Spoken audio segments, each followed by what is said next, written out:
செய்திகள் வாசிப்பது கீதா. தஞ்சை மாவட்டம் பாபநாசத்தில் மகாசபை கூட்டம். 10ஆம் வகுப்பு பொதுத் தேர்வில் அதிக மதிப்பெண் பெற்ற மாணவ மாணவிகளுக்கு கல்வி ஊக்கத்தொகை வழங்கும் விழா.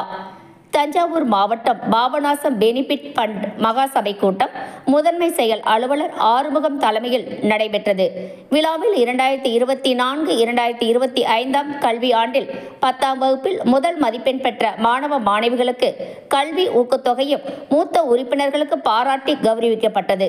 விழாவில் ஓய்வு பெற்ற கல்லூரி முதல்வர் ராஜேந்திரன், நல்லாசிரியர் கலைச்செல்வன், ஆசிரியர் மோகன், LIC வளர்ச்சி அதிகாரி சம்பந்தம், வங்கி நிர்வாகிகள், வாடிக்கையாளர்கள், வங்கி இயக்குநர்கள் என பலர் கலந்து கொண்டனர். தாமரை தமிழ் நியூஸ் செய்தி சேனலை சப்ஸ்கிரைப் பண்ணுங்க, லைக் பண்ணுங்க, கமெண்ட் பண்ணுங்க, ஷேர் பண்ணுங்க.